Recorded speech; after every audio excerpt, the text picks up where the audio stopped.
Сәні мен салтанаты жарасқан көрме жәрмеңкенің шымылдығы жалынды бимен ашылды. Шетелдік қонақтар ширақ қимылды ұлттық билерін көрсетіп, келген жұртты өнерімен тамсантты. Ал қолөнер бұйымдарын жоғары бағалайтындар үшін де теңдессіз туындыларын жеткізген. Яғни былғары, тері, ағаш, пілдің сүйегінен жасалған бұйымдар көптің сұранысына ие болды. Африка елдерінде қонақжайлығы өте қатты, себебі келе салысымен бізбен өте жақсы қарым-қатынаста болды. Тіпті бізге кішкене сыйлықтарды берді өздеріне естелік ретінде. Маған өзіме ең қызықтырғаны олардың ұлттық ыдыстары және де қаламдары болды ғой. Қаламдары өте ерекше екен.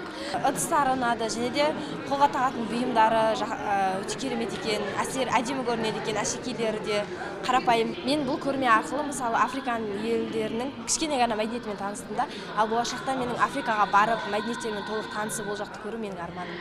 Айрықша көрмеге облыс әкімі Жансейіт Түймебаев та ат басын бұрды. Келген қонақтарды қошеметпен қарсы алып ақ тілегін білдірді. Сондай-ақ қойылған әр елдің туындыларымен танысып, емен жарқын сұхбаттасты.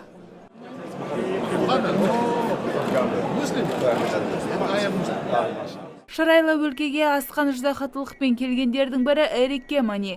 Кениялық азамат күнделіктерге арнайы моншақтан әшекей бұйымдар жасай келіпті. Сыбызғыны шебер меңгерген өнерпаз әуезді әуенін сызылтып салды.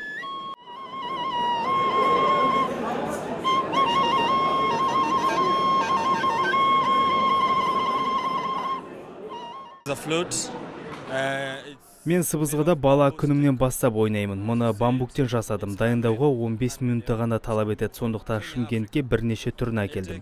Мен әкелген туындылар арасында асыл тастармен әрленген әшекей бұйымдар да бар. Біздің наным сенімдер бойынша туындылар сәттілік әкеледі. Африка халқы да қазақтар секілді өте кең пейілді және қонақжай екен. Мәселен, осы көрмеге келген әрбір адамға олар кофе қойып өздерінің ұлттық сусындарын тарту етіп отырады. Африка елдерінің мәдениет күндері Шымкентте 10 қазанға дейін өтеді. Осы аралықта кез келген адам шетелдік қонақтардың өнерін тамашалап, туындыларына қанық бола алады. Таңшолпан Шамбай, Мұрат Адинаев, Абзал Турабеков, ТВК телеарнасы.